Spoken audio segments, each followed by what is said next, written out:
Hi, my name is Sylvie and my job is to take the overwhelm out of paleo living. Well, anyway, that's what I've been saying over the last 15 videos or so.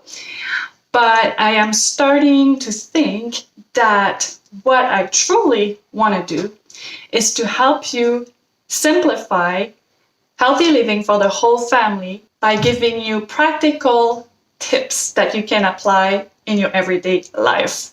So tell me what resonates most with you. Comment below and share what are your main struggles when it comes to the paleo lifestyle or to healthy living in general.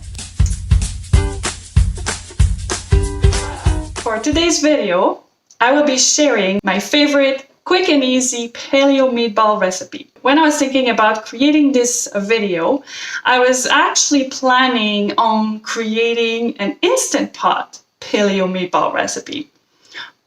It turns out that making paleo meatballs in the Instant Pot, or any type of meatballs for that matter, is actually not so great unless you do them in a sauce and you prep your meatballs, which makes it quite time consuming and takes away all the fun of using the Instant Pot, if you ask me. So I resorted to my usual oven-baked paleo meatballs. And if you want to hear more about the story and of my experience when I tried making my paleo meatballs in the Instant Pot, check the description below. I'll leave the link to the blog post where I share all the details with you. But for now, just watch the following video and learn how I make these very simple paleo meatballs. I make them with my children, as you will see, and if you get a chance, I recommend you do that too. It's great to keep them busy in the kitchen. You will need 4 pounds of ground meat. I like to use grass-fed beef, and sometimes I add in some ground turkey as well. I love having leftover meatballs. They're all the best, and they're also great to add to your kids' school lunches. Then you'll be needing 4 cloves of minced garlic. Add that to your meat, and it's time to have fun with all the seasonings. I like to add basil, so you can add about a tablespoon of dried basil.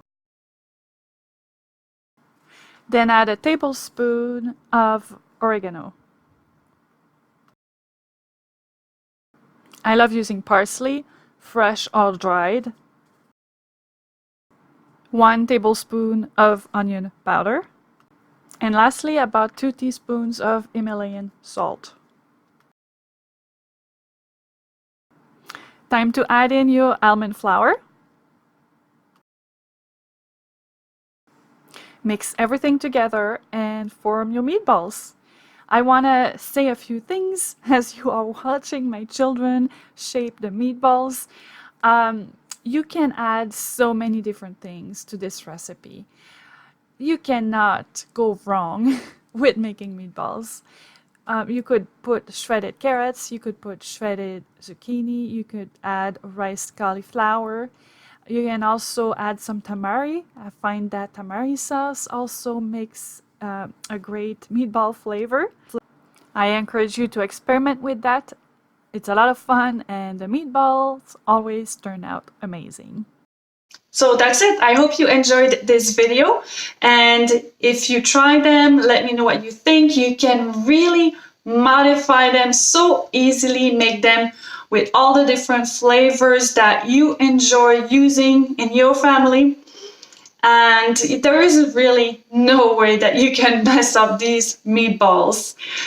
If you've enjoyed the video and you want to see more practical videos to help you implement healthy living in your family, don't forget to subscribe to my channel, and also don't forget to let me know if you have any specific question or any type of videos that you would like me to create for you. See you next time.